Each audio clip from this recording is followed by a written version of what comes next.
Hello everyone, নমস্কাৰ সকলোকে। মোৰ নাম কৰিশ্মা ওজা আৰু মোৰ ঘৰ মাজুলীত। মোৰ এটা YouTube চেনেল আছে কৰিশ্মা ডায়েৰিজ নামেৰে আৰু তাতে মই YouTube শৰ্টছ আপলোড কৰোঁ।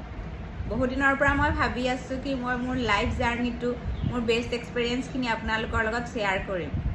মই আচলতে ফুৰি খুবেই ভাল পাওঁ আৰু মই লাইফত এতিয়ালৈকে যিমানবোৰ চান্স পাইছোঁ মই ফুৰাৰ এৰিব নিবিচাৰোঁ।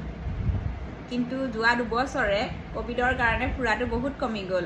তথাপিতো মই কোভিডৰ ঠিক আগে এবাৰ ফুৰিব গৈছিলোঁ আৰু কোভিডৰ পিছতো এটা সৰুকৈ ট্ৰিপ মাৰিছিলোঁ আৰু সেই তেতিয়া ফুৰিব যাওঁতে কিছুমান ভিডিঅ' ক্লিপছ মই কেপচাৰ কৰিছিলোঁ আপোনালোকৰ লগত শ্বেয়াৰ কৰিম বুলি। এডিটিং কৰি আপোনালোকৰ লগত শ্বেয়াৰ কৰিম বুলি ভাবি থাকোঁতে বহুত দেৰি হৈ গ'ল।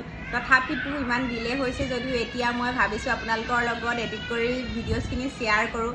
লগতে আৰু ভাল কণ্টেণ্ট এণ্টাৰটেইনিং কণ্টেণ্ট দিব চেষ্টা কৰিম। মোৰ লাইফৰ ভাল মোমেণ্টছ কিছুমানো আপোনালোকৰ লগত শ্বেয়াৰ কৰিম। আশা কৰোঁ আপোনালোকে ভাল পাব, মৰম দিব, আশীৰ্বাদ কৰিব যাতে আৰু নতুন ভিডিঅ'ছ দিব পাৰোঁ। আৰু মোৰ চেনেলটো কৰিশ্মা ডায়েৰিজ নামেৰে আছে, আপোনালোকে চাব, চেনেলটো ছাবস্ক্ৰাইব কৰিব, লাইক কৰিব আৰু আপোনালোকৰ ফেমিলি আৰু ফ্ৰেণ্ড চাৰ্কেলৰ মাজতো শ্বেয়াৰ কৰি দিব বুলি আশা ৰাখিলোঁ। ধন্যবাদ, বাই বাই।